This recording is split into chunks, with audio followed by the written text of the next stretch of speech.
Aliás, você está sempre indo nos temas quentes, mas é um tema que se posiciona muito claramente, é a escala 6x1. Uhum. Fim da escala 6x1. Está avançando, chegou no Senado. A gente tem até agora uma publicação de um grande manifesto Eu, reunindo, você viu, entidades empresariais, representam 90% do PIB do país, colocando uma alternativa que é PEC 12 do trabalho flexível, contrária à escala 6x1, ao fim da escala 6x1, à escala 5x2.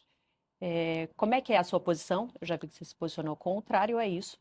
minha posição é que o que o governo fez foi vagabundagem. A palavra é vagabundagem. Assim, o Brasil ele é um país que ele está fora das cadeias globais de produção. E para a pessoa que não está nos assistindo, o que isso significa? Significa que se você vai fazer um carro, nenhuma empresa quer jogar os componentes do carro para aqui. Se você vai fazer um celular, os componentes não são feitos aqui. Por quê? Porque é caro produzir aqui. E se é caro produzir os produtos que o mundo consome, significa que nós não teremos empregos de qualidade aqui. Então, o Brasil devia estar focando, que eu vou focar no meu governo, em fazer reformas que aumentem a competitividade. O Lula não liga para isso. A lógica do Lula, você pode pegar um mapa eleitoral do PT, é obter votos onde as pessoas não trabalham. E é verdade. Não estou aqui fazendo uma declaração preconceituosa nem nada. Onde você tem menos atividade econômica, onde você tem um maior número de pessoas dependendo de auxílios governamentais, a taxa de voto, percentual de voto no Lula é maior. O Lula é inimigo do trabalho e da produção. Desculpa cair no clichê de xingar o Lula disso e daquilo. O Lula, a vida inteira dele foi lutar contra o trabalho. A vida inteira dele foi essa. E aí as pessoas vão perder. Eu tô avisando, nosso deputado Kim, tô avisando. Vocês estão caindo numa conversa mole. O brasileiro tá passando por um arroxo, ou seja, nós passamos agora, tá aumentando os juros, tá aumentando a inflação ao mesmo tempo. O dinheiro vai ficar mais caro, os produtos estão ficando mais caros, os serviços estão ficando mais caros, e o governo tá falando, e você vai trabalhar menos. Ora, se a nossa produtividade não aumenta, portanto, a quantidade de dinheiro que o brasileiro gera por hora de trabalho não aumenta, como é que ele faz para pagar essa conta? Ele tem que trabalhar mais. É por isso que, tá todo mundo, o cara tem às vezes um emprego 5x2 na semana e fim de semana faz Uber. A mulher dele, que às vezes cuidava dos filhos, tá tendo que fazer pudim, tá tendo que fazer bolo para vender, tá todo mundo tendo que ralar para poder manter algum estilo de vida. A classe vai sendo destruída. E a resposta do governo é: não, fica tranquilo, você vai trabalhar menos e vai ganhar mais. É mentira. É mentira, é um estelionato, é papo de vagabundo do Lula. E assim, qual foi a resposta da direita? Porque tem a direita, vai aquele Nicolas Ferreira, aquele patife Flávio Bolsonaro, volta com o governo. Volta com o governo. Que coisa imunda. Não tem coragem de se posicionar porque tem medo de perder voto. E aí nós nos posicionamos contrários porque o que o Brasil precisa é flexibilização nas leis trabalhistas. Que é exatamente essa PEC. Ela gera alguma flexibilização porque ela faz com que você pague por hora, mas aceitando que houve uma diminuição de jornada de 44 para 40 horas. Ok, diminui de 44 para 40 horas. Isso vai fazer com que o brasileiro tenha que trabalhar, vá trabalhar menos? Não! O brasileiro vai fazer bico por fora. Todo mundo que tem restaurante, e mesmo agricultor já está combinando de fazer assim, ó. Olha, eu não vou poder, eu vou precisar que a gente trabalhe no sábado e no domingo. Então contrata os seus caras, você fala pro vizinho, eles trabalham até tal dia, e aí nos outros dias eu vou ter que contratar. Só que para quem eles vão jogar o custo dessa ineficiência? É no preço da comida, vai jogar para o consumidor, vai diminuir as margens, já está todo mundo atolado, o agro está com um surto de recuperação judicial agora. É isso que o governo propõe? Enquanto ele aumenta os custos de quem trabalha e produz, os juros estão aumentando, porque o governo não para de gastar mal, a inflação está subindo, a gente está indo para uma crise gigantesca. O Brasil, não entrou num colapso econômico lá naquela crise do governo Dilma, você lembra? 2014, 15, 16? Porque surgiu a uberização. Porque foi na mesma época que chegaram os aplicativos no Brasil, e aí todo mundo que perdeu o emprego pôde virar entregador ou pôde virar motorista de Uber. E aí milhões, porque pensa assim, são milhões de motoristas, milhões de entregadores. E o núcleo familiar dessas pessoas? Quantas dezenas de milhões de pessoas não foram salvas da pobreza extrema nos grandes centros urbanos por conta da chegada da tecnologia? Hoje, eles estão tentando, vamos dizer, sabotar até essa atividade.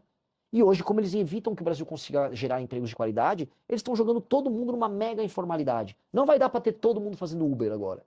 Não vai dar para todo mundo virar entregador. Ou seja, eles estão ferrando a vida dos mais pobres. E eles são irresponsáveis. Então, a nossa opinião é bem clara. Nós temos que flexibilizar as leis trabalhistas. E é flexibilização pagando por hora, gerando concorrência nos sindicatos, porque o que vai acontecer? Se você tem um sindicato A, B ou C de entregadores, e aí um sindicato ele tem uma estratégia mais eficiente para representar um conjunto de entregadores, ele pode fazer as negociações patronais. Estados Unidos tem isso, várias nações têm isso. Aqui não, você tem que ter um sindicato. que tem uma federação lá, uma dessas confederações sindicais, que controla ele, ela faz os negócios que ela faz com as grandes empresas dela, porque todo mundo sabe, elege os deputados que ela precisa eleger, especialmente pelo PT, e não liga pro resultado do sindicalismo dela.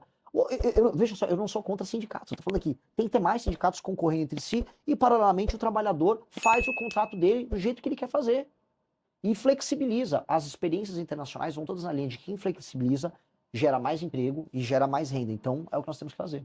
Se avançar, e é o que parece, a votação da redução da escala 6x1, você, se eleito, trilharia algum caminho para tentar derrubar? Eu faria diferente. Já que eles destruíram a CLT com isso, eu vou propor um novo regime de contratação paralelo. Porque, olha só, já existe. Vamos ser bem sinceros. Todo mundo que está nos assistindo aqui, deve ter pessoas que são comerciários, gente que trabalha com serviço. Saiu nos últimos 15 anos de 700 mil para 17 milhões o número de pessoas que são PJ. O que é o PJ, além de um regime alternativo de contratação? Sim. Porque as pessoas não é um querem. grande empresário. Então, o que está acontecendo? Né? O cara que virou PJ, ele não virou um businessman. Ele está vendendo a força de trabalho dele, dando um cambalacho na CLT, que não funciona. Ora, que tal nós aceitarmos que isso é um cambalacho e nós criarmos um regime alternativo formal, tudo certinho, bonitinho, a pessoa não precisa criar uma PJ, que ela trabalha como pessoa física e ela vem da força de trabalho e preste o serviço dela de maneira mais tranquila. Mas aí derrubando uma suposta redução da escala que Aí passaria? a pessoa é livre para fazer, porque o PJ Ah, já é livre tá. para Você fazer. vai apresentar uma alternativa. Alternativa. Aí as pessoas misteriosamente vão preferir a alternativa. É isso que vai acontecer. Porque do jeito que tá, é um regime mentiroso que o Lula tá usando para se reeleger, enganando pessoas em áreas urbanas que vivem um drama. Qual é o drama do cara, da pequena porcentagem da população que vive na escala 6x1? Que é uma pequena porcentagem. CLT 6x1 não é o grosso das pessoas que trabalham no Brasil. Pois bem, é o cara que é um trabalhador urbano, que demora horas para sair de uma periferia e trabalhar numa região mais central e voltar. Esse cara gasta 2 horas, às vezes 3 horas, para ir e voltar do trabalho, todos os dias. Este cara não tem vida, ele está exaurido ao longo da semana. E ainda ele tem o trabalho no sábado. Pois bem, esse é o cara que no início se empolgou com o fim da escala 6x1. Ele está sendo enganado, estão mentindo para ele. Só que o governo nunca ofereceu para esse cara infraestrutura, sistema de incentivos para instalação de empresas em regiões mais periféricas. Aí esse cara poderia gastar quer dizer, podia economizar essas horas que ele está no transporte trabalhando mais perto de casa. Ele não consegue.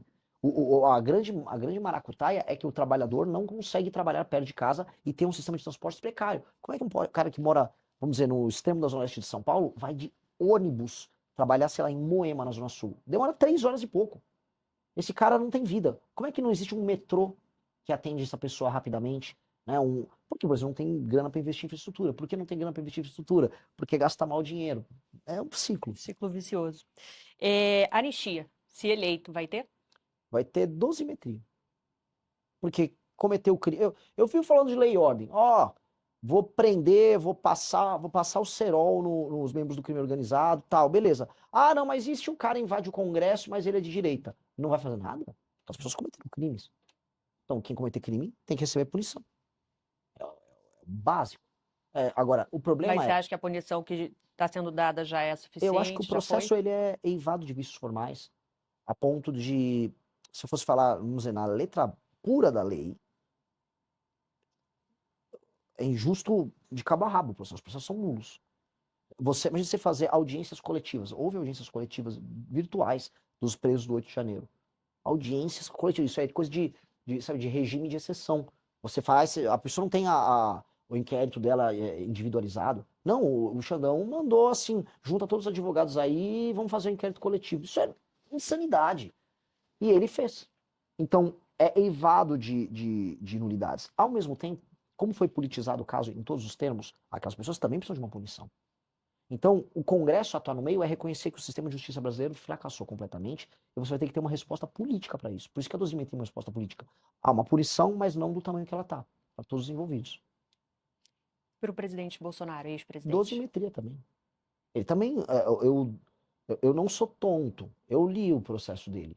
O Bolsonaro fez o que fez, e não é sobre o dia 8 de janeiro.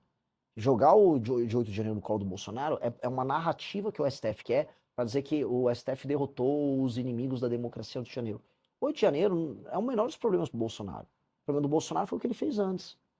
foram as pessoas que foram incitadas pela equipe, e foi pegar as conversas pela equipe do governo dele, que respondiam diretamente ele, foram as reuniões com a minuta do golpe, tratadas com chefes das Forças Armadas Brasileiras, para cometer um ato ilegal, foi a organização de uma militância virtual para levar as pessoas a fazer todas aqueles acampamentos, ou seja, havia uma cadeia de comando, e não é que aqueles foram atos preparatórios, já estava em execução um plano, e o Bolsonaro participou dessa execução do plano.